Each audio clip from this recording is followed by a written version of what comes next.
मेरे भोले सनम तेरे सर की कसम, जाके जल्दी ही मैं लौट आऊंगा।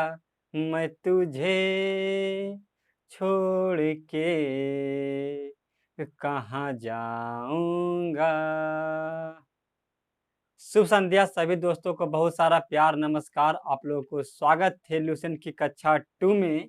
लेक्चर आज हमारा 2 है, तो welcome to R S S Barbigha में आप लोगों को बहुत बहुत बहुत सारा प्यार और नमस्कार करते हैं दोस्तों। क्योंकि जो हम संकल्प लिए थे, क्या संकल्प लिए थे कि जो हम ल्यूसेंट को इन्फॉर्मेशन और कैटेगराइज इस तरह से करेंगे, बेसिक से लेके एक हाई लेवल तक ले जाएंगे, हमारा संकल्प है। तो यही संकल्प के तहत आप लोग पहले 5-5 स्टूडेंट को पहले आप दोस्तों के पास शेयर कीजिए और कहिए लाइक कीजिए और ज़्यादा ज़्यादा शेयर कीजिए। और उसके बाद देखिए हमारा जो बैटिंग ताबड़तोड़ अंदाज में होगा। कल हमने लेक्चर ल्यूसेंट लेक्चर 1 में क्या देखा, तो उसमें कल हमने अध्ययन कर लिए थे धर्म ग्रंथ के बारे में। तो उसमें हमारा अध्ययन वेद वेदांग पुराण उपनिषद के बारे में हम अच्छी तरह से इन्फॉर्मेशन हो गए थे। आज जो हमारा लेक्चर 2 है उसमें क्या देखेंगे, तो उसमें हम देखेंगे ऐतिहासिक ग्रंथ, बहुत सारे बुक और उसके लेखक, ठीक है। और क्या पता चलेगा, और बहुत सारे बच्चे को ये पता नहीं चलता था कि कौन सा अभिलेख कौन से किसने निर्माण किया था। जैसे हाथी गुम्फा अभिलेख, रुद्रदा क्या बोलता है उसको, जूनागढ़ अभिलेख, नासिक अभिलेख, इहोल अभिलेख, प्रयाग स्तंभ अभिलेख, मंदसौर का अभिलेख, समझ रहे हैं, ग्वालियर अभिलेख, सब आज इन्फॉर्मेशन होगा अच्छी तरह से। और जानते किस तरह, बहुत ही मतलब आज जो हमारा सेशन है बहुत ही ज़बरदस्त है। इसका सेशन ऐसा ऐसा कंटेंट, ऐसा ऐसा ट्रिक के साथ बताएंगे कि ल्यूसेंट में आप लोगों को पहले तो इंटरेस्ट जग जाएगा और पढ़ने का मजा तो अलग है दोस्तों। इसमें क्या कहता है तो देख लीजिए। हमारा जो लेक्चर है आज 2 है, तो 2 में क्या देखेंगे ध्यान दीजिएगा।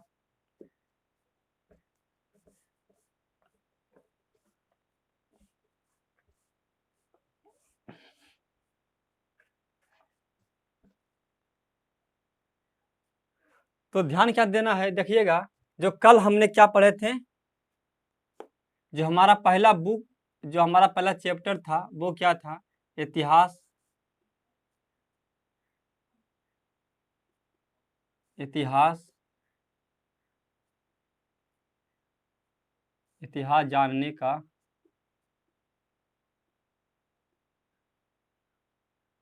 इतिहास जानने का स्रोत। इसमें हमने आप लोगों को कल बता दिया था कि क्या, कि धर्म ग्रंथ,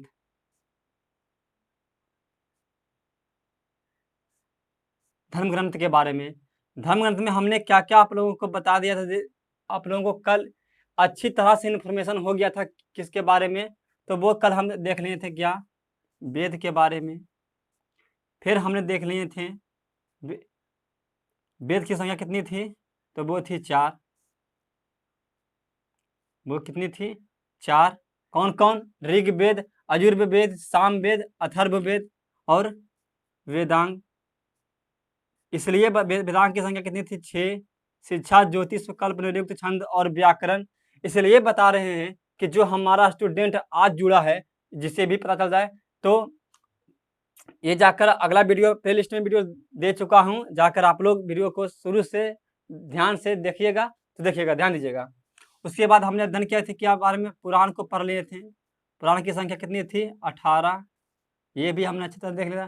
फिर उपनिषद पढ़ लिए थे। उपनिषद की संख्या कितनी थी, तो वो थी 108। 18 के बीच में देते हैं, 0 देते हो जाता है 108। इतनी तरह से हमने आप लोगों को कल अच्छी तरह से अध्ययन कर लिए थे। लेकिन आज जो हमको पढ़ना है वो पढ़ना था क्या, इसमें आज सबसे पहले आपको पढ़ेंगे वो होती है स्मृति। क्या होती है, स्मृति। और स्मृति 2 प्रकार की, 2 होती है।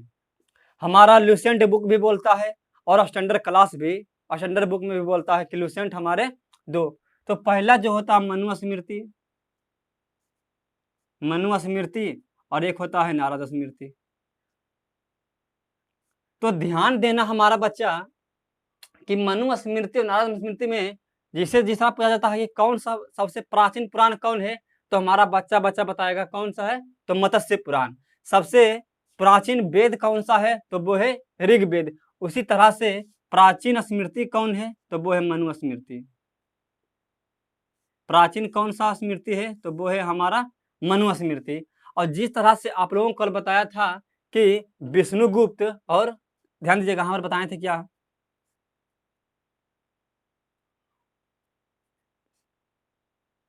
विष्णु पुराण, विष्णु पुराण, और क्या बताए थे, वायु पुराण। कौन से वंश से संबंधित था, तो विष्णु पुराण जो हमारे थे वो विष्णु भगवान थे, तो भगवान क्या पहनते थे, मुकुट, तो मुकुट में लगा होता था मोर, तो मौर्य वंश, मौर्य वंश। और वायु, वायु को पता चलता था गुप्त, गुप्त ही रहता है वायु, तो हमारा गुप्त वंश। सेम टू सेम उसी प्रकार से क्या हम जानते हैं कि मनु स्मृति कौन से वंश से संबंधित है, तो वह है हमारा शुंग वंश से संबंधित। कौन से वंश से संबंधित है बच्चा, वो है हमारा शुंग वंश से संबंधित है। ठीक। और नारद स्मृति, जो नारद लोग होते हैं, नारद मुनि जो होते हैं, वो अपने बातों को, ध्यान दीजिएगा, अपने बातों को मन में दबाए रखते हैं, किसी के बात कैटेगराइज करते हैं लेकिन मन में दबा कर अपने बात को गुप्त ही रखते हैं, तो इससे कहते हैं गुप्त रखने वाले को बात को क्या बोलते हैं, गुप्त वंश। आप लोगों को सिर्फ समझाने के लिए ऐसा बताते हैं कि नारद स्मृति कौन से वंश से। तो आईएएस में क्वेश्चन क्या पूछा गया था कि ऐसा कौन सा स्मृति है प्राचीन इतिहास में जो गुप्त वंश से संबंधित है, तो हमारा बच्चा बताएगा कि वो क्या है, नारद स्मृति। और मनु स्मृति कौन से वंश से संबंधित है, तो वो है शुंग वंश से संबंधित। मनु स्मृति प्राचीन स्मृति है, सबको अच्छी तरह से समझ में आ गया होगा, कोई दिक्कत, नो दिक्कत, ठीक है।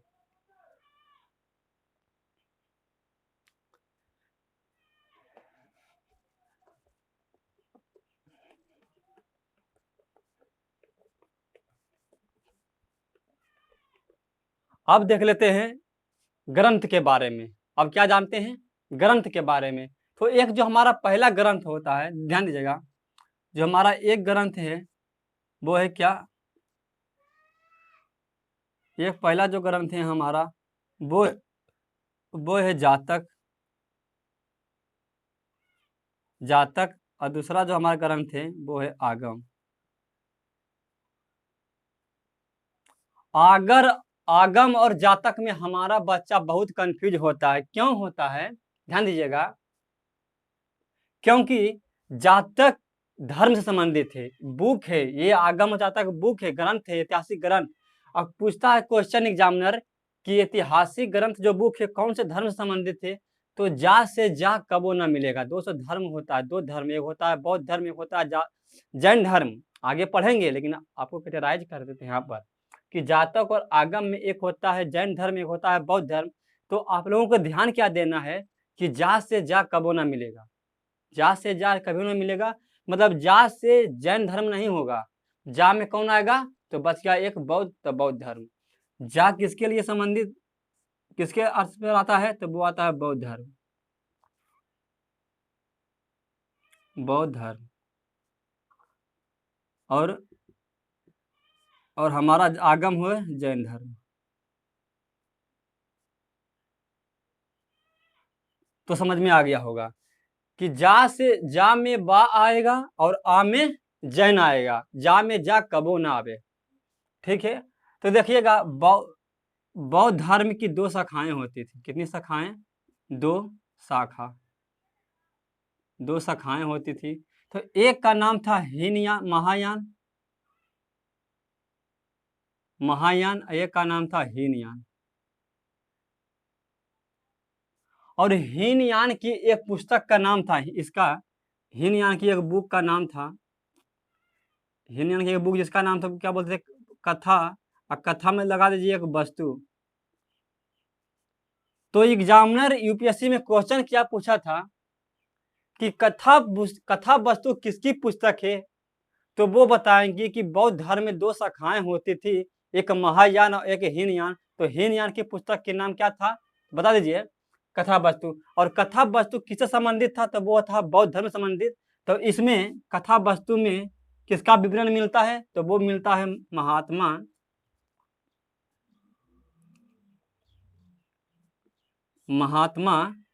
महात्मा बुद्ध,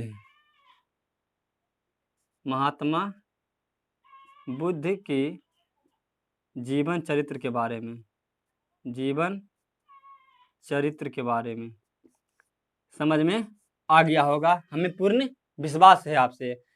उसके बाद देखिएगा, आगम जो पुस्तक हमारा है, आगम किससे संबंधित है? तो आगम हमारा है, आगम का वर्णन किसे मिलता है? तो वो महावीर स्वामी, महावीर स्वामी।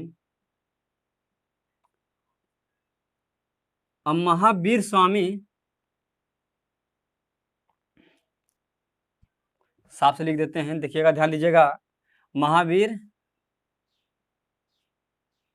स्वामी। तो महावीर स्वामी का उल्लेख कौन से बुक में पूछता है एग्जामिनर? ये कौन से बुक में? तो वो है आगम में।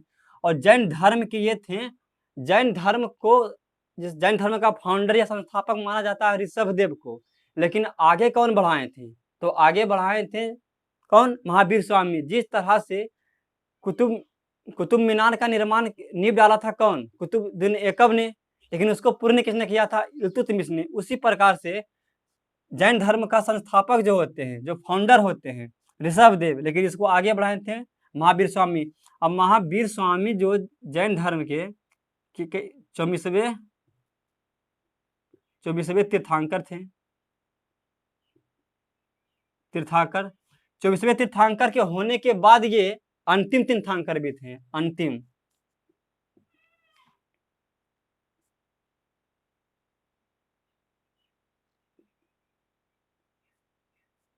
तीर्थंकर। ये आप लोग को बच्चों को अच्छा से याद हो गया होगा, मुझे पूर्ण विश्वास है। तो इसका क्या कीजिएगा, और जिस तरह से बौद्ध धर्म की 2 शाखाएं थी, उसी प्रकार से जैन धर्म की भी 2 शाखाएं थी। एक शाखा 2 कितने शाखा थे? शाखा 2 शाखाएं थी। कितने शाखाएं? 2 शाखा थे, जिसका जो नाम था, एक का नाम था, ध्यान क्या, एक का नाम था श्वेतांबर, और एक का नाम था क्या? दिगंबर। 2 शाखाएं थी, एक से श्वेतांबर, दूसरा था दिगंबर। आप लोगों को अच्छे समझ में आ गया होगा। तो आगे बढ़ते हैं।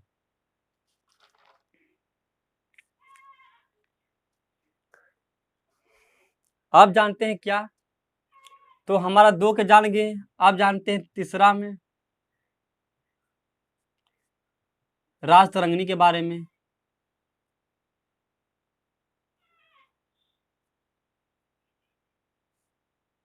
राजतरंगिणी, तो राजतरंगिणी के जो लेखक होते हैं, ध्यान दीजिएगा, ये सारा सब जानते क्या है? ये राजतरंगिणी ऐतिहासिक ग्रंथ है, और उसके राजतरंगिणी के लेखक होते हैं कल्हन। और राजतरंगिणी बुक में किसका विवरण मिलता है, मतलब किसके बारे में जानते हैं? तो वो जानते किसके बारे में? कश्मीर के इतिहास के बारे में जानकारी मिलती है। किसमें? राजतरंगिणी में।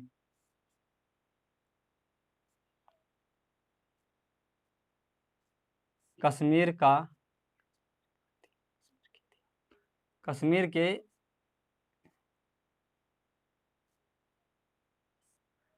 के इतिहास की जानकारी किसमें मिलती है? तो राजतरंगिणी बुक में मिलती है। और उसके बारे में बता देते हैं। चौथा में हमारे देख लेते हैं अर्थशास्त्र।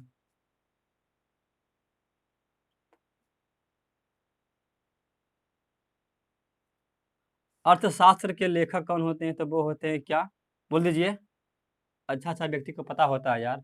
अर्थशास्त्र के लेखक होते हैं चाणक्य। और चाणक्य को ही अन्य नाम क्या होता है? चाणक्य अन्य नाम जो होता है,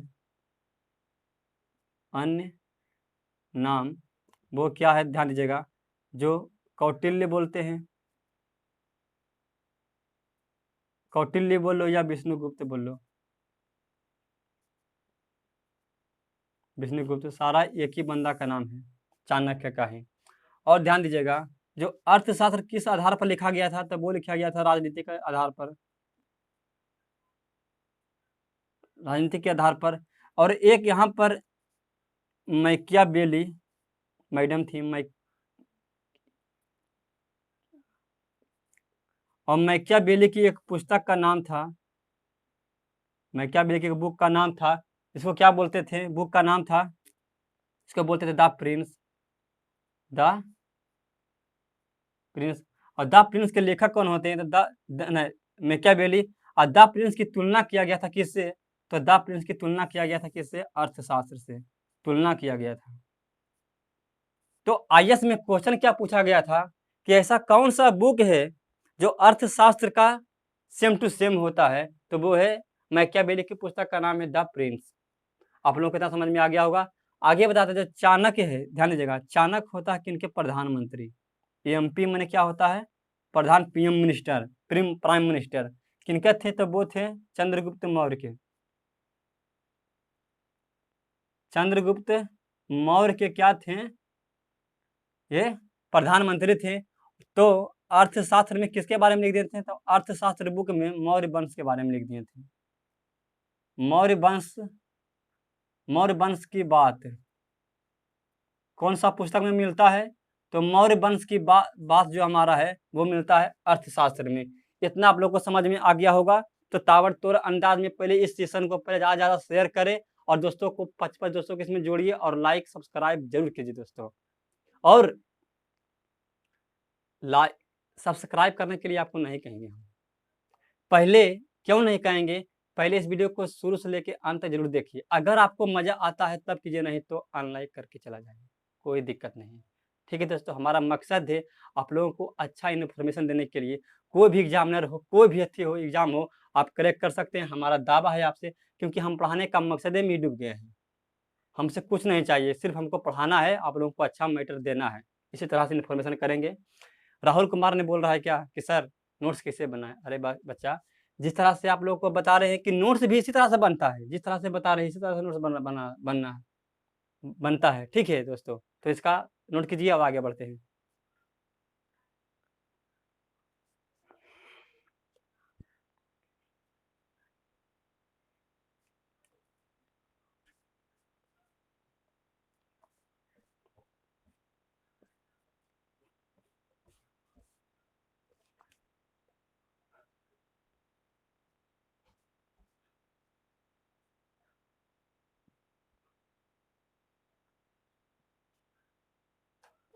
ध्यान दीजिएगा, भारत पर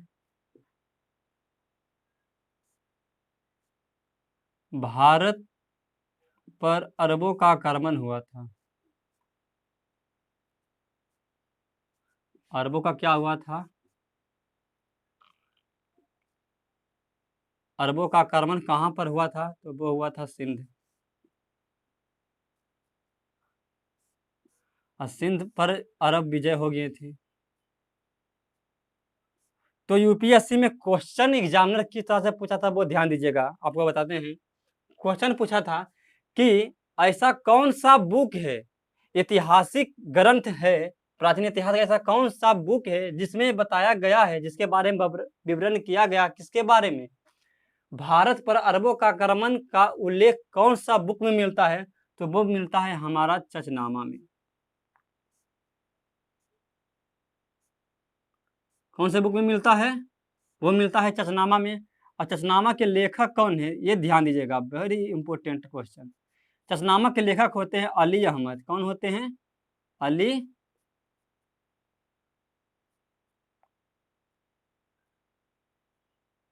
अहमद। चचनामा के लेखक अली अहमद। जिस चचनामा क्या है, एक ग्रंथ है, बुक है, ठीक है, किसका, अली अहमद का, जिसके बारे में बताए थे कि भारत पर अरबों का आक्रमण हुआ था। ठीक है, उसके बारे में फिर आगे क्या जानते हैं, ये छठा बुक था, ये फिर सातवां बुक देख लेते हैं क्या, संस्कृत व्याकरण।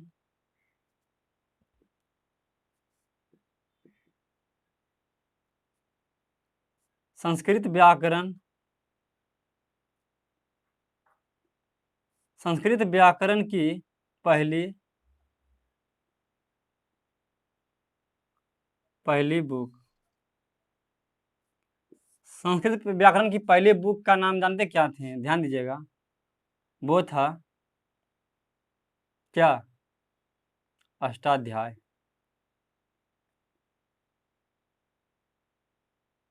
अष्टाध्याय। और अष्टाध्याय के लेखक कौन थे? अष्टाध्याय के लेखक कौन थे? तो अष्टाध्याय के लेखक थे पाणिनि।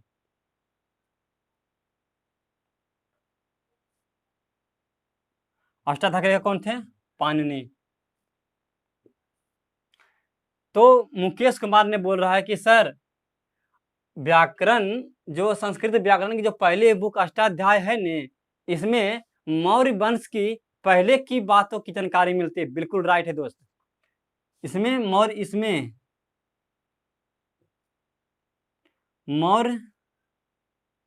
मौर्य वंश की पहले की जानकारी मिलती है। ठीक है, नोट कीजिएगा। अब आगे बढ़ते हैं। फिर इसी में एक किताब और होता है, बुक होता है, जो 8वां बुक क्या होता था? वो है गार्गी संहिता। क्या है? गार्गी संहिता। और गार्गी संहिता क्या है? ज्योतिष ग्रंथ है। ध्यान दीजिएगा, ज्योतिष क्या है?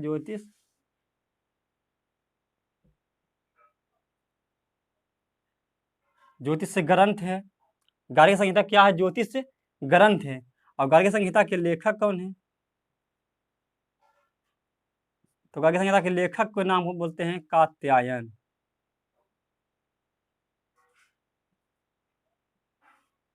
कात्यायन है लेखक। एक पुस्तक और बता देते हैं आप लोगों को, लेकिन गार्गी संहिता में किसके बारे में विवरण किया गया था? तो गार्गी संहिता में विवरण किया गया था, जानते किसके बारे में? यवनों का जब आक्रमण हुआ था भारत में, यवनों का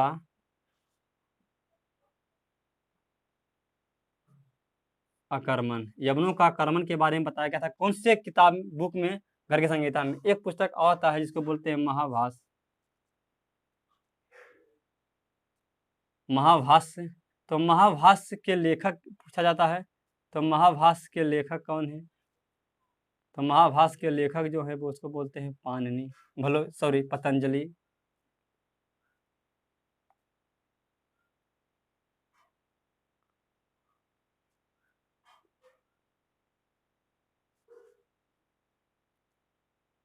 पतंजलि कौन होते हैं? वो होते हैं पतंजलि। और ध्यान दीजिएगा, और महाभाष्य का किसके बारे में उल्लेख है भाई? किसके बारे में दोस्तों उल्लेख है? तो महाभाष्य में शुंग वंश के बारे में जानते हैं। शुंग वंश के बारे में, शुंग वंशों के बारे में जानकारी मिलती है। किसमें? महाभाष्य में। आगे पढ़ेंगे कि शुंग वंश किस में आते हैं। तो एक हमारा चैप्टर शुंग वंश। शुंग वंश के संस्थापक कौन होते थे? वो होते हैं शुंगमित्र, पुष्यमित्र शुंग।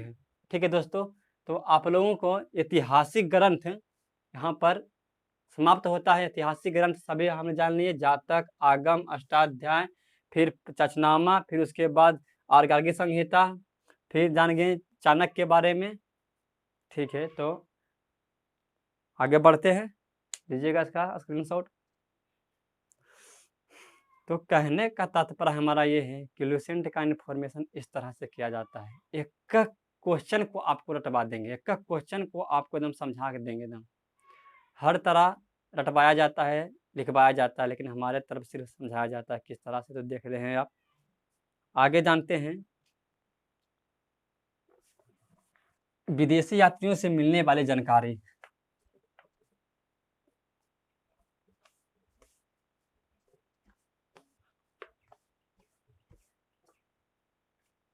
क्या? विदेशी यात्रियों से मिलने वाली जानकारी।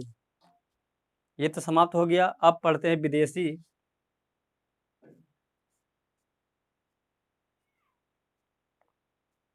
विदेशी विदेशी यात्रियों से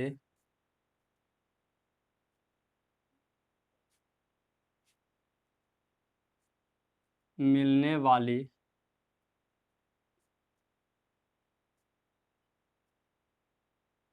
गार्गी।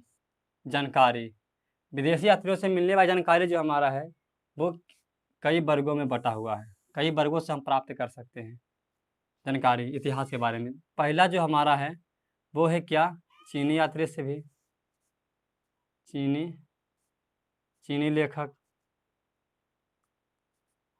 एक हमारा है अरबी लेखक, अरबी लेखक। एक इसी में देख लेते हैं अन्य लेखक भी है, अन्य अन्य लेखक। और एक हमारा है रोमन रोमन यूनानी रोमन लेखक। क्या है, यूनानी, सॉरी इसको लिख देते हैं यूनानी, यूनानी रोमन लेखक। तो ये सभी अध्ययन करेंगे ना हम, तो विदेशी यात्रियों से जानकारी हमको इतिहास में मिल जाएगा। कौन कौन, चीनी लेखक, अरबी लेखक और हमारा अन्य लेखक और यूनानी लेखक। तो हम स्टार्ट करते हैं जानते हैं किससे, चीनी लेखक से। तो ध्यान दीजिएगा, चीनी लेखक में सबसे पहले जो हमारा एक बंदा था जिसका नाम था फाहियान।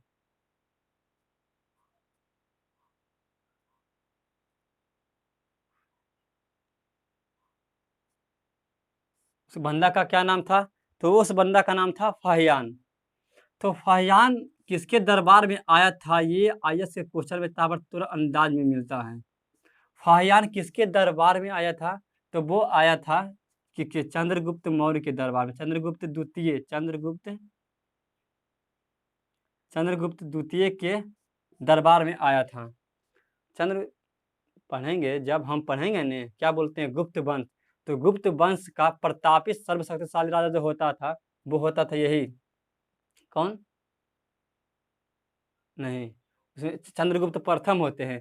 और चंद्रगुप्त द्वितीय कहाँ पढ़ेंगे, तो वो जब हम पढ़ेंगे क्या, समुद्रगुप्त में ही है। तो जब हम पढ़ेंगे क्या, समुद्रगुप्त के बेटा का नाम होता है चंद्रगुप्त द्वितीय और एक बेटा का नाम होता है रामगुप्त। तो वो आगे देखेंगे, लेकिन अब तक बताते हैं कि फाहियान के दरबार में आया था, तो वो आया था चंद्रगुप्त द्वितीय के दरबार में। और ये कौन से राज्य में आया था, स्टेट पूछता है, तो वो आया था मध्य प्रदेश। मध्य प्रदेश, मध्य प्रदेश के इसने लोगों को क्या बताया था, तो मध्य प्रदेश के लोगों को इसने बताया था कि यहाँ के लोग काफी सुखी और समृद्ध हैं। ठीक है, कौन, किसने, महायान ने, बोलो सॉरी महायान बोलते फाहियान ने। और ध्यान दीजिएगा आगे जो हमारा है वो क्या है, वो एक दूसरा जो हमारा है वो है हेनसांग।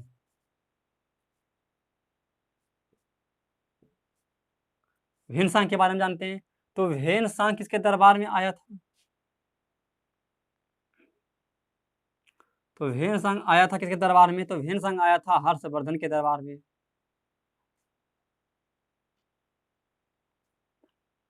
हर्षवर्धन के शासनकाल में आया था। और हेनसांग ने 600, ध्यान दीजिएगा, हेनसांग 629 ईस्वी में भारत आया था और 645 ईस्वी में भारत से लौट गया था। तो जिस समय उसने पूरा जो घूमा टहला और यहाँ पर आया था जब भारत में, तो इसने शिक्षा भी ग्रहण की थी। क्या की थी, शिक्षा, शिक्षा कहाँ प्राप्त किया था, तो वो प्राप्त किया था नालंदा, नालंदा विश्वविद्यालय।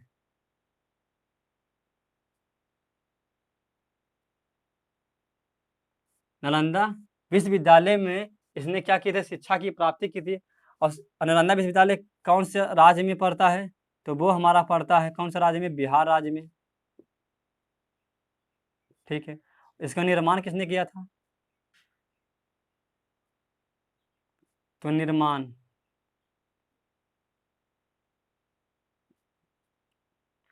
किए थे कुमार गुप्त, कुमार गुप्त प्रथम ने। नालंदा विश्वविद्यालय की स्थापना किसने की थे, तो वो क्या था, कुमार गुप्त प्रथम ने, जो बिहार में हमारा पड़ता है।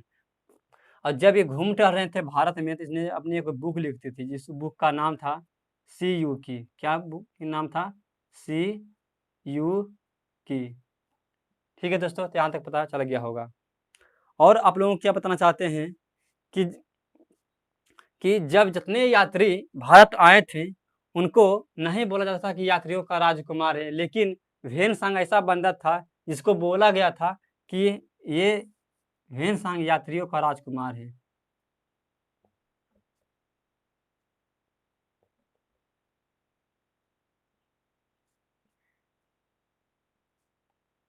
यात्रियों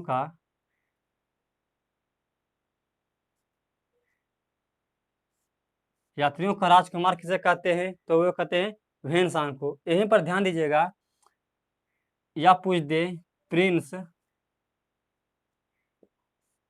ऑफ फिल प्रिंस ऑफ पिलग्रिम्स भी बोल दे तो इन्हों कहते हैं। लेकिन आज के बाद कोई दिक्कत नहीं होगा। लेकिन क्वेश्चन में क्या पूछा गया था ना, आईएएस से क्वेश्चन पूछा गया था कि यात्रियों का राजकुमार तो पूछता तो सभी बता देते, लेकिन क्वेश्चन पूछा गया था कि यात्रियों प्रिंस ऑफ पिलग्रिम्स किसे कहते हैं? तो सभी को पता होता है, सभी को माँ बोलते हैं कि हमारा बेटा प्रिंस है, मतलब हमारा बेटा राजा है। लेकिन पिलग्रिम्स मैंने पता नहीं था, तो पिलग्रिम्स मैंने होता है यात्रियों। आज के बाद याद रखिएगा। मजा आ रहा है सोनम कुमारी? आप ही से बात कर रहे हैं, मजा लग रहा है ना?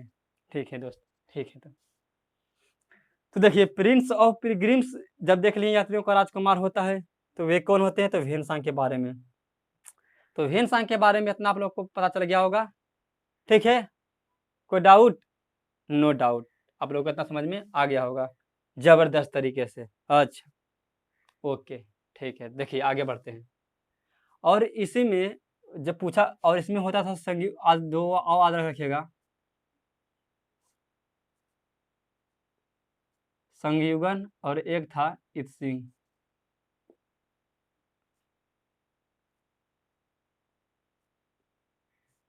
एक बंदा का नाम था संगयुगन, एक नाम था इत्सिंग, ये तीसरा था, ये चौथा। ये दोनों के बारे में कोई रिलेट नहीं था, लेकिन खाली पूछता था कि चीनी यात्री से भारत कौन कौन आए थे? तो वो आए थे फाहियान, ह्वेनसांग, इत्सिंग और संगयुगन।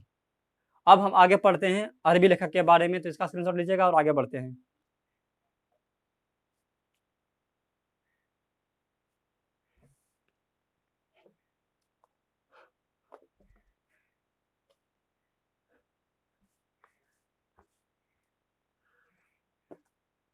हम तो तुझसे मोहब्बत करते थे हमेशा हमेशा हमेशा हमेशा।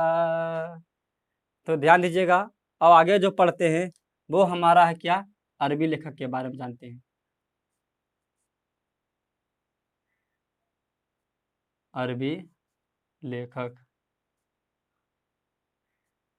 तो इसमें बहुत ही जबरदस्त कॉन्सेप्ट है, कॉन्सेप्ट को याद रखिएगा। ऐसा ऐसा कंटेंट आपको देंगे ना, क्या कर सकते जबरदस्त तरीके से यार। तो कहिएगा कि आप क्या पढ़ाते हैं। तो ध्यान दीजिएगा, अरबी लेखक में दो बंदा था। अरबी लेखक क्या होते हैं? जिसका एक बंदा का नाम था अल बरूनी,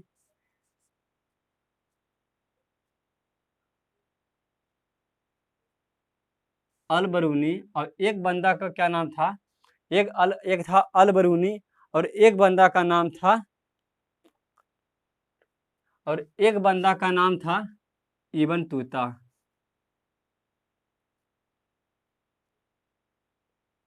इबन तूता, ठीक है।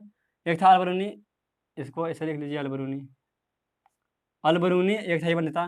तो इसमें क्या पूछा जाता है? तो अलबरूनी तो नहीं पूछा जाता कि कौन से देश का था, लेकिन मोरक्को को पूछा जाता कि भलो इबन तूता को पूछा जाता है कि इबन तूता कहाँ के निवासी था, कौन से देश से था? तो इबन तूता जो हमारा था वो था मोरक्को का, और मोरक्को की जो कैपिटल पड़ती है वो पड़ती है रबात। कहाँ के निवासी था? मोरक्को का।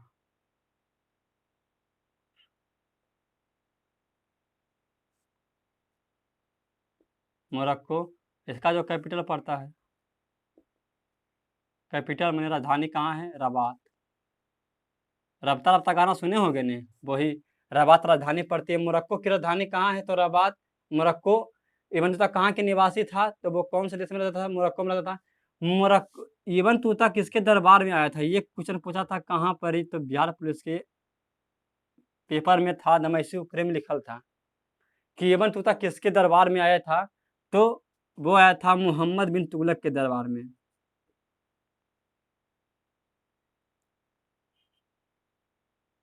मोहम्मद बिन तुगलक। मोहम्मद बिन तुगलक के दरबार में आया था। इसको शॉर्ट में लिखा हुआ था MBT। हमारा बच्चा कंफ्यूज, लेकिन कोई कंफ्यूज होने की बात नहीं। आपको बताएंगे जब दिल्ली सल्तनत पढ़ेंगे ने तो उसको शॉर्ट में कैसे लिखते हैं। जैसे Firoz Tughlaq FT, Ghiyasuddin Tughlaq GT, Alauddin Khilji AK। Short way में लिखते हैं कि थोड़ा सा याद रहे बहुत तरीका से। MBT मोहम्मद बिन तुगलक। अलबरूनी किसके दरबार में आया था? ये किसके दरबार में आया था? तो ये आया था किसके दरबार में? तो वो याद रखिएगा, ये आया था महमूद गजनबी के दरबार में। महमूद गजनबी के दरबार में आया था। और अलबरूनी की बुक का जो नाम था, बुक थी कितना, 2 बुक थी। एक बुक का नाम था क्या? ध्यान दीजिएगा, एक बुक का नाम था किताब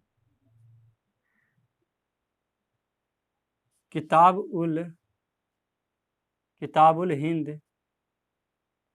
एक का नाम था किताबुल हिंद और दूसरा का नाम था तहकीक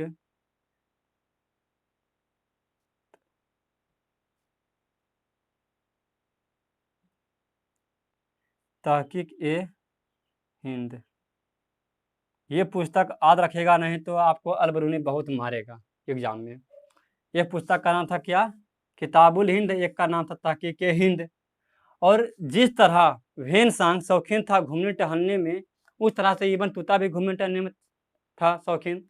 तो इबन तूता ने भी एक पुस्तक को लिखा था। उस पुस्तक का नाम था क्या? इसकी एक बुक थी जिसका नाम था क्या? ध्यान दीजिएगा, जिसका नाम था रिहला।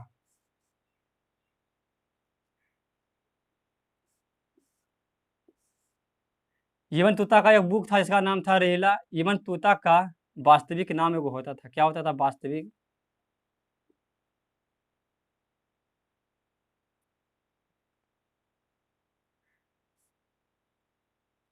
UPSC क्वेश्चन में, एग्जामिनर में देखे थे हम, क्वेश्चन पूछा हुआ था कि इबन तूता का वास्तविक नाम क्या होता था। बहुत प्यार से पूछा था, इसका बहुत ही प्यारा नाम है। क्या नाम है? तो वो नाम है, वास्तविक नाम क्या है? तो वो नाम है अब्दुल्ला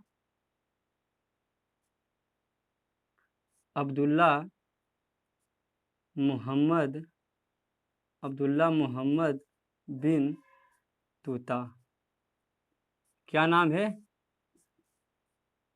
अब्दुल्ला मोहम्मद बिन तूता इनका वास्तविक नाम है। किनका? इबन तूता का। तो इतना मैटर आपको समझ में आ गया होगा। अलबरूनी के दरबार में आए थे, मोहम्मद गजनबी के दरबार में इनका बुक था किताबुल हिंद तहकीक हिंद। मोहम्मद बिन तूता वास्तविक नाम था। इनका जो बुक था रिहला। कहाँ के निवासी थे? मोरक्को राजधानी तराबात। दरबारी कवि कौन के दरबार में आए थे? तो वो आए थे मोहम्मद बिन तुगलक के दरबार में। MBT। लगता है कि आप दुश्मनी कर रहे हैं कि प्यार कर रहे हैं, कोई समझ में नहीं आ रहा है। तो ज़्यादा से ज़्यादा वीडियो को पहले शेयर करो ना यार, शेयर करो, लाइक करो, तभी तो हमारा मनोबल बढ़ेगा। और लास्ट में अगर आपको अच्छा लगता होगा तो वीडियो को कमेंट करके बताइएगा, तो हमारा मनोबल बढ़ेगा कि नहीं, बनाने का हमारा मकसद है, पढ़ाने का मकसद हमारा जो है वो सफल होने वाला है।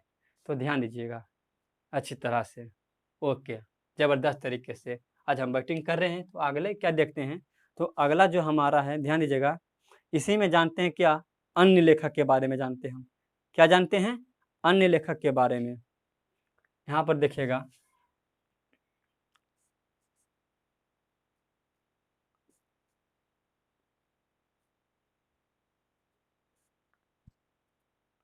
क्या जानते हैं अन्य लेखक के बारे में?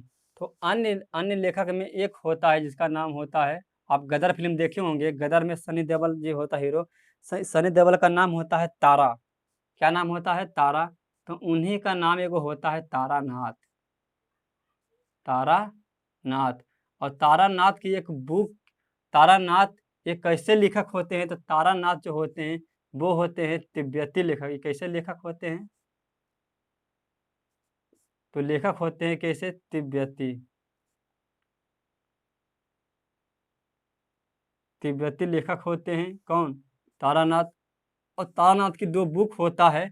जिस तरह से आप कोई भी एग्जाम में जाकर बैठेगा ने, तो तारानाथ का 2 गो बुक एकदम मछली की तरह से ऐसे छटपटाता रहता है, कंगीर और तंगीर। तो उनका पुस्तक का क्या नाम है? कंगीर। और पहला पुस्तक और दूसरा पुस्तक का क्या नाम है? तंगीर। तंगीर ये पुस्तक का नाम है।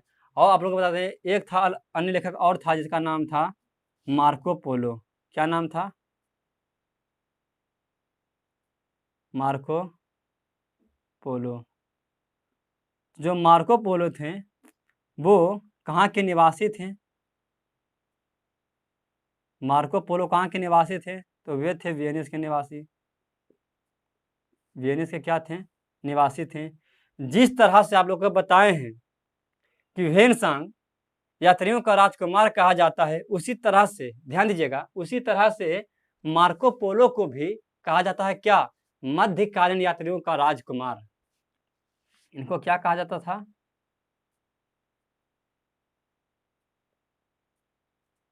मध्यकालीन यात्रियों का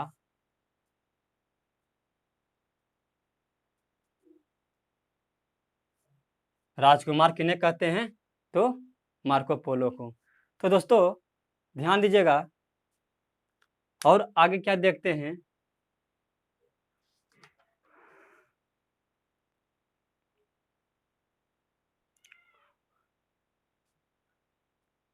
तो इसका स्क्रीनशॉट लीजिएगा और आगे बढ़ते हैं।